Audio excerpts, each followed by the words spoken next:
Hi, everyone. I'm Phil Lipoff. This is ABC News Live Weekend. We want to turn your attention now to Philadelphia, where, as you see, Vice President Kamala Harris is holding a campaign rally with just a little over a week until Election Day. So we want to listen in. And this election is about two extremely different visions for our nation.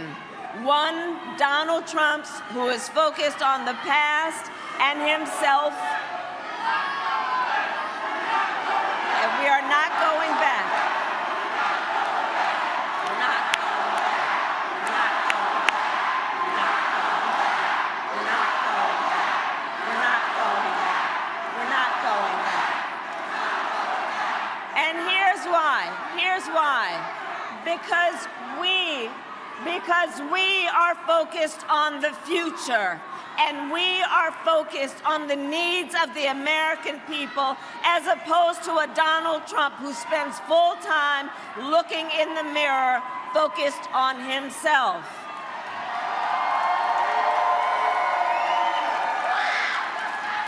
Hey, you know what? Hold on a second. Listen, no, hold on. I want to talk about Gaza for a minute. Okay? We can and we must seize this opportunity to end this war and bring the hostages home. And I will do everything in my power to meet that end. And we are here because we are fighting for a democracy. And we respect the voices of all people. And we've got a job to do in the next 9 days to fight for this democracy we love. 9 days. And we understand we have an opportunity before us to turn the page on the fear and the divisiveness that have characterized our politics for a decade because of Donald Trump. We have the ability to turn the page on that same old tired playbook because we are exhausted with it.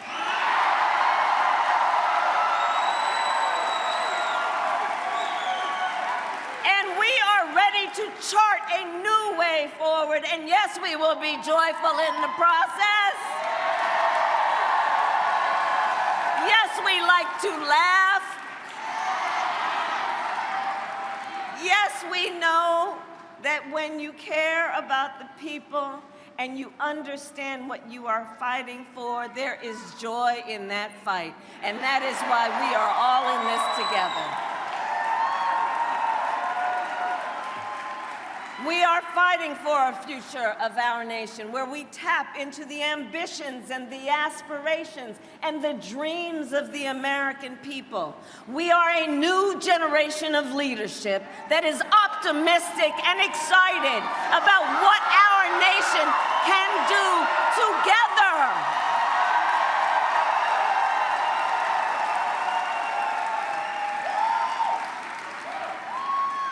The great thing about living in a democracy, as long as we keep it, is that we, the people, have the power to choose the direction of our country and its leadership. The power is with the people.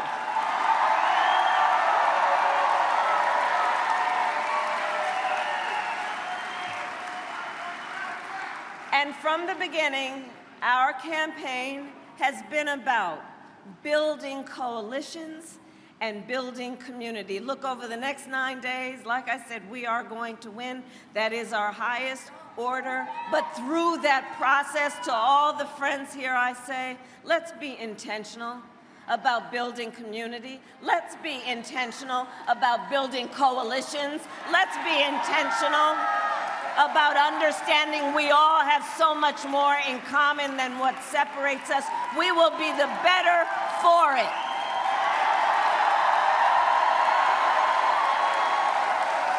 That's what our campaign is about, because we know we are all in this together.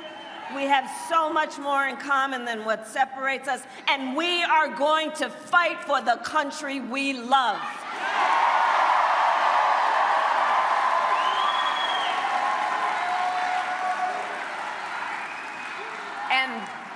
And that is why we are all here together, because we love our country. We love our country.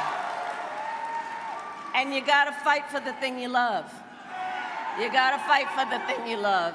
And I do believe it is one of the highest forms of patriotism, the expression of the love of our country, to then fight for its ideals. It is the highest form of patriotism, and one of the most powerful ways we do that is with our vote.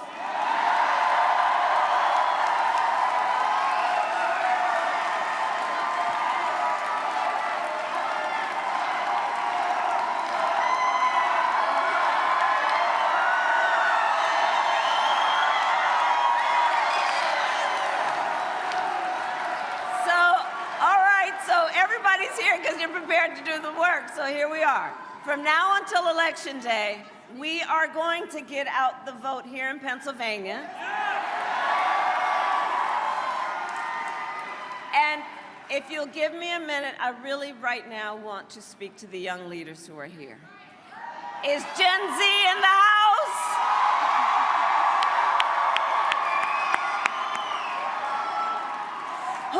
Who's voting for their first time in the first election? All right. Now, here's the thing I love about you young leaders. You know, you are rightly impatient for change. You are rightly impatient.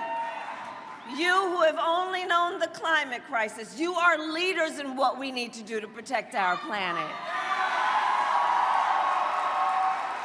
You who grew up with active shooter drills, you know what we have to do to fight for safety in our schools.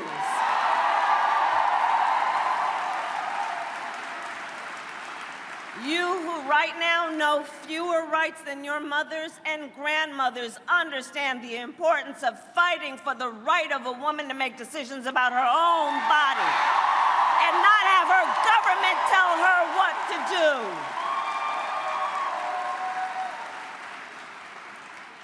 And this is why I love you, the young leaders who are here, because for you, this is not theoretical. This is not political. This is not about some debate. It is about your lived experience. And you are here, and I see you because I see your power.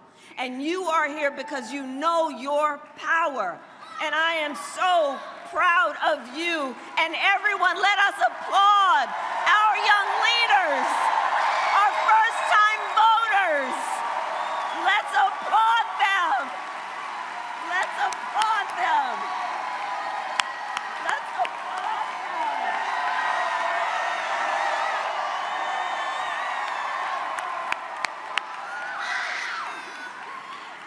So, Philly, we have 9 days to get this done.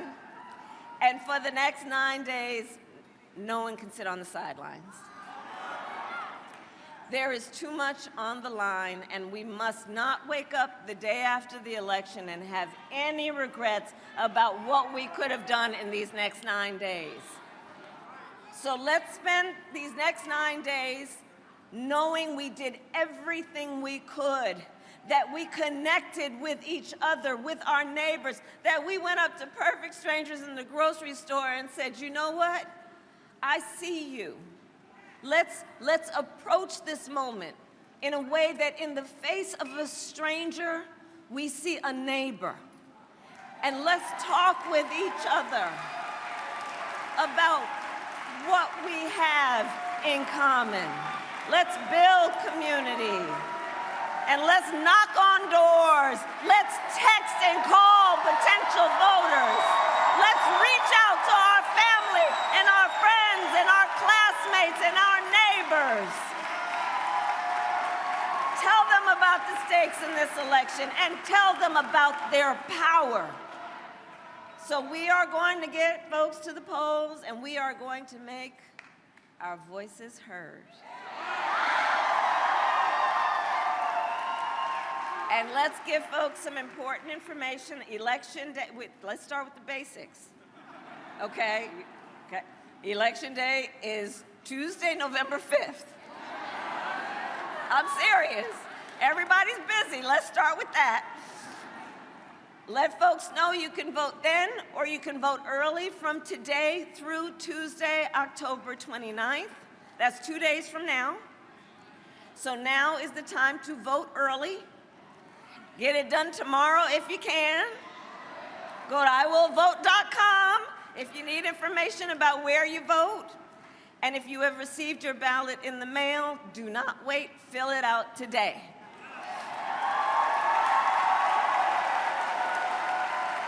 Because the election is here, and the choice, Philly, is truly in your hands.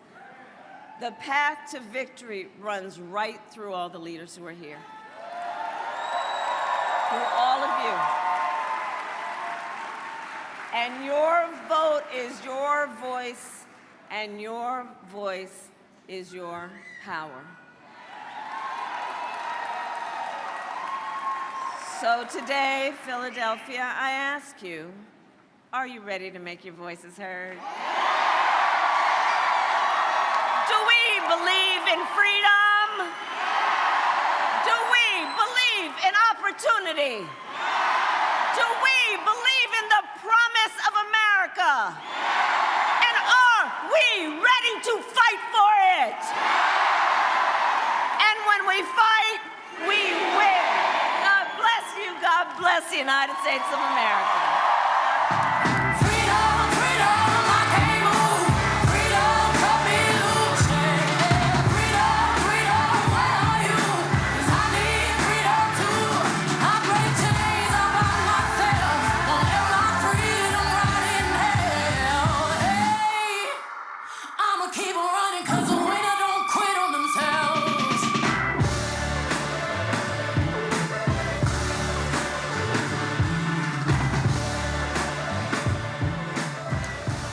All right, you've been listening to Vice President Kamala Harris on the stump in Philadelphia to a crowd there, and she's now gone into the crowd with her security behind her, taking pictures with folks and retail politics, pressing the flesh. That was a pretty standard stump speech for the vice president, at least over the last couple of weeks, talking about democracy and reproductive rights. I want to bring in Alex Prochet from Washington. Alex, you just listened to the vice president's speech there. These are the closing statements, closing arguments in the last week or so before the election. Before we get to the hecklers that we've seen at almost every one of her speeches, I want to know your thoughts on the closing arguments that she is making and contrast it a little bit with what we're hearing from the former president's campaign and what we will hear when he is at Madison Square Garden tonight. Well, Phil, I mean, she's really kind of given an assignment to many of the folks in the audience there in Philadelphia, not just to get out to vote, but also to encourage others in their community to do so as well. You heard the vice president really shout out Gen Z towards the end of this speech, talking about how this is a generation that understands climate. This is a generation that's grown up with active shooter drills. This is a generation where young girls have less freedoms than their mothers or grandmothers, and really kind of drilling down, saying, and she gave them a standing ovation, saying that they are the ones that really understand what's at stake here. And there has been a fight for this younger demographic of voters. And we talk about we talk about Pennsylvania. It's a virtual tie there, according to our 538 averages. The vice president really leaning in and saying, I wrote this down, the path to victory runs right through the leaders who are there. Her campaign believes a lot in Philadelphia.